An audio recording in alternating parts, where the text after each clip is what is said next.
Hello and welcome to the John Ark Show. Today's episode is called Crime is What's Really Supporting Miami's Real Estate. Before we begin, I want to encourage you to subscribe to our channel for free. You can also like, comment, and follow us. We're going to have a lot of great celebrity interviews coming up, so make sure to click on that notification bell so you can be notified every time we upload a new episode. Also, we ask that you post a link to today's show on all your social media to help spread the word. Now, let's get started. The real estate sector in Miami is very unique in that its prices aren't falling as quickly as the real estate prices around the rest of the country. Why is that? Well, it's because a growing number of Miami residents and Florida residents now believe that the only reason that Miami real estate prices aren't collapsing or spiraling downward is because of all the criminal activity that's taking place, and that generates revenue, and that revenue is used to pay for apartments and homes and condos. Everybody thinks it's doctors, lawyers, plumbers, the high income bracket that's able to only purchase this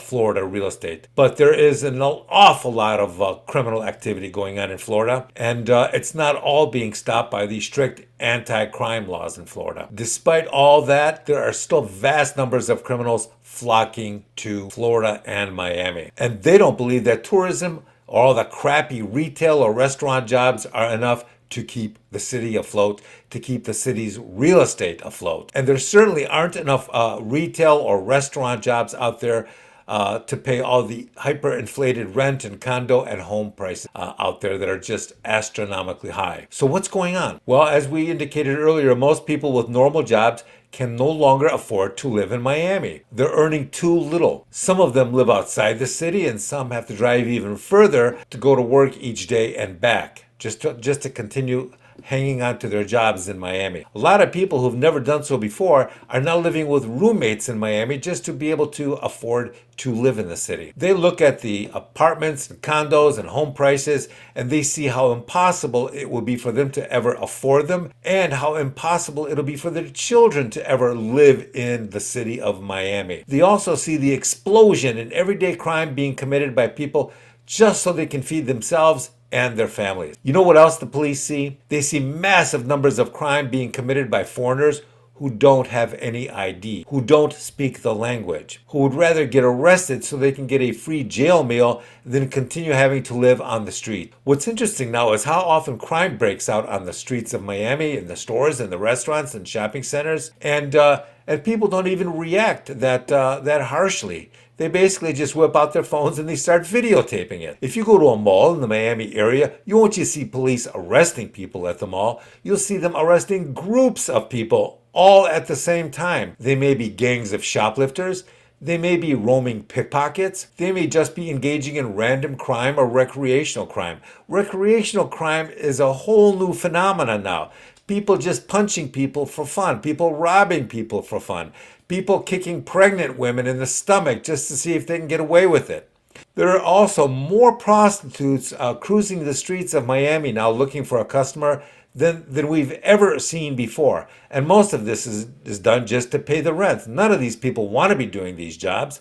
There are also lots of car thieves walking the streets or moving through parking garages looking to steal a vehicle. Other criminals are simply sitting around a coffee shop with a laptop and copying data from nearby people's phones or computers so that they can steal money from their bank accounts. Everybody wants to pretend to believe that Miami is this new mecca for high tech, this new mecca for economic growth or for crypto, this new mecca for style and commerce.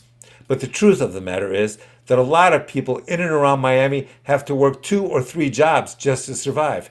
And often one of those jobs is a criminal side job. Maybe they're stealing credit card info or cars, or they're selling stolen property on eBay. There are also an unbelievably large number of small-time, part-time drug dealers who sell a limited amount of drugs each week just so they can make that month's rent payment. Most of them probably couldn't even make their rent payment if it wasn't for their part-time gig selling drugs. If you really want to see how bad the real estate and the apartment rental situation is in Miami, then place an ad for an apartment priced at 5% below the market rental rate for that apartment, and your phone will ring for months. It'll probably catch fire and burst into flames because of all the desperate people calling you day and night, hoping to get that apartment at a modest discount. The same thing will happen if your apartment is priced at a normal fair market rate that's in an affordable price range. You'll be very lucky if your phone doesn't explode from all the interest. The amount of people struggling to just put a roof over their heads is amazing. No matter what they tell you, Miami is not the incredible financial opportunity